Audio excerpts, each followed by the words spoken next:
আসসালামু আলাইকুম। স্বাগতম জানাচ্ছি বিবিসি নিউজ আন্তর্জাতিক সংবাদে। শুরুতেই সংবাদ শিরোনাম, এরপর বিস্তারিত। হঠাৎ 6 মুসলিম দেশের যৌথ সামরিক মহড়া কি বার্তা দিচ্ছে?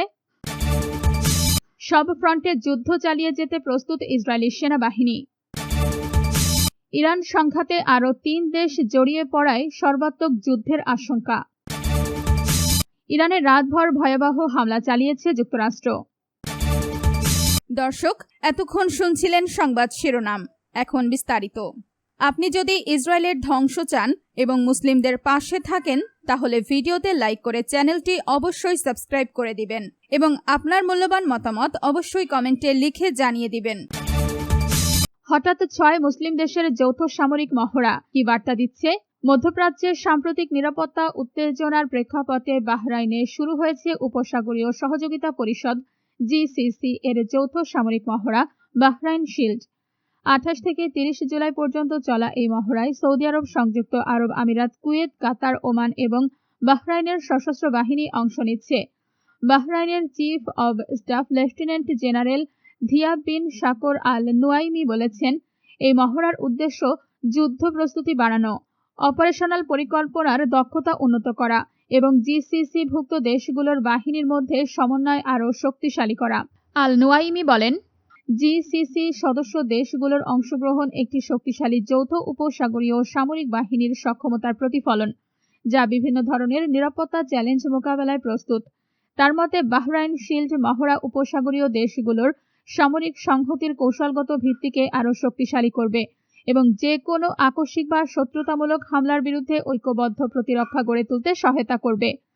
আল নুয়াইমি বলেন, সাম্প্রতিক আঞ্চলিক সহিংসতা ও নিরাপত্তা পরিস্থিতির যৌথ সামরিক প্রতিরক্ষা সহযোগিতা আরও উন্নত করার প্রয়োজনীয়তা স্পষ্ট করেছে।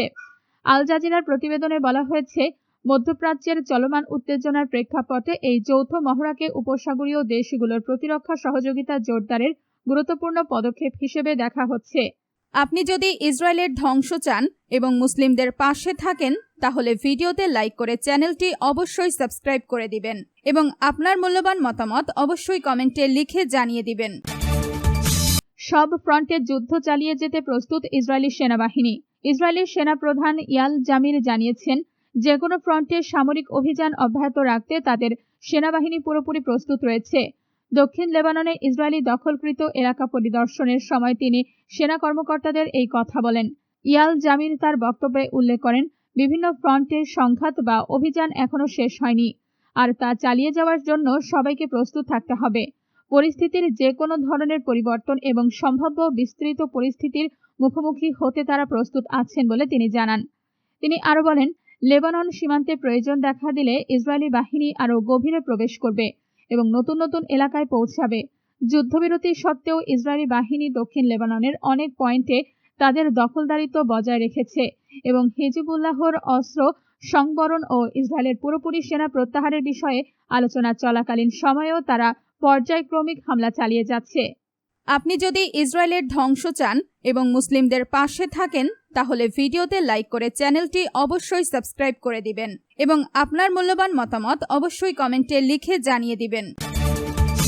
ইরান সংঘাতে আরও 3 দেশ জড়িয়ে পড়ায় সর্বাত্মক যুদ্ধের আশঙ্কা। গত 5 মাস ধরে একটি আঞ্চলিক সংঘাত এড়িয়ে চলার আপ্রাণ চেষ্টা করে আসছিল সৌদি আরব।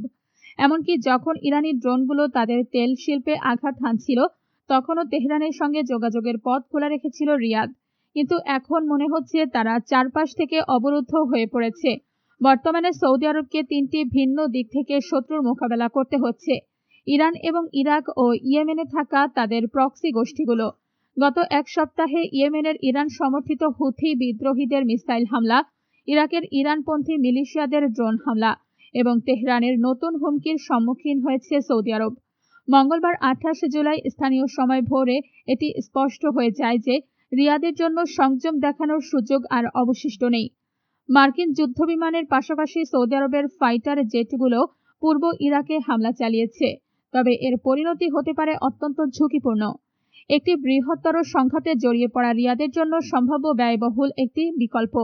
গত 1 দশক ধরে তারা রাজ্যটিকে বিদেশি বিনিয়োগের জন্য উন্মুক্ত করা এবং আঞ্চলিক অর্থনৈতিক পরাশক্তিতে পরিণত করার দিকে মনোনিবেশ করেছিল। এই লক্ষ্যেই 2023 সালে চীনের মধ্যস্থতায় ইরানের সাথে একটি চুক্তি স্বাক্ষরিত হয়েছিল, কিন্তু তিন দিক থেকে অসম যুদ্ধে পারদর্শী অপ্রত্যাশিত শত্রুদের মোকাবেলা করা যে কোনো সামরিক পরিকল্পনাকারীর জন্যই দুঃস্বপ্নের মতো, এবং তাদের সেই দীর্ঘমেয়াদী কৌশল এখন চরম হুমকির মুখে। আপনি যদি ইসরায়েলের ধ্বংস চান এবং মুসলিমদের পাশে থাকেন, তাহলে ভিডিওতে লাইক করে চ্যানেলটি অবশ্যই সাবস্ক্রাইব করে দিবেন এবং আপনার মূল্যবান মতামত অবশ্যই কমেন্টে লিখে জানিয়ে দিবেন। ইরানের রাতভর ভয়াবহ হামলা চালিয়েছে যুক্তরাষ্ট্র। ইরানের অভ্যন্তরে বিভিন্ন সামরিক ও কৌশলগত লক্ষ্যবস্তুতে রাতভর একের পর এক বড় ধরনের বিমান হামলা চালিয়েছে মার্কিন সেন্ট্রাল কমান্ড সেন্টকম। মার্কিন সময় বুধবার 29 জুলাই রাত 8টায় এই হামলা শুরু হয় এবং পরবর্তীতে ইরানের দক্ষিণাঞ্চলীয় একাধিক প্রদেশ ও দ্বীপে বিকট বিস্ফোরণের শব্দ শোনা যায় বলে প্রেস টিভি জানিয়েছে। ইরানের একমাত্র পারমাণবিক বিদ্যুৎ কেন্দ্রটি অবস্থিত বুশেহর প্রদেশে, যেখানে বিমান হামলার পর শক্তিশালী বিস্ফোরণ ঘটেছে বলে IRIB রাষ্ট্রীয় সম্প্রচার মাধ্যম নিশ্চিত করেছে। তবে এতে পারমাণবিক কেন্দ্রের কোনো ক্ষতি হয়েছে কিনা বা হতাহতের সংখ্যা কত তা তাৎক্ষণিকভাবে জানা যায়নি। IRIB রাষ্ট্রীয় সম্প্রচার মাধ্যমে খোজেনিস্তান প্রদেশের সহকারী নিরাপত্তা মন্ত্রীর বরাতে জানানো হয়েছে, মার্কিন সামরিক বাহিনী আবদানের কিছু নির্দিষ্ট স্থাপনায় হামলা চালিয়েছে। এছাড়া হরমোজগান প্রদেশের বন্দরনগরী বান্দর আব্বাস এবং প্রখ্যাত কেশব কিশ ও আবু মুস্তা দ্বীপে ভারী বিস্ফোরণের শব্দ পাওয়া গেছে। তবে হরমোজগানের এক জ্যেষ্ঠ কর্মকর্তা সিজিক শহরে কোনো আক্রমণ ঘটেনি বলে নিশ্চিত করেছেন। আপনি যদি ইসরায়েলের ধ্বংস চান এবং মুসলিমদের পাশে থাকেন, তাহলে ভিডিওতে লাইক করে চ্যানেলটি অবশ্যই সাবস্ক্রাইব করে দিবেন এবং আপনার মূল্যবান মতামত অবশ্যই কমেন্টে লিখে জানিয়ে দিবেন।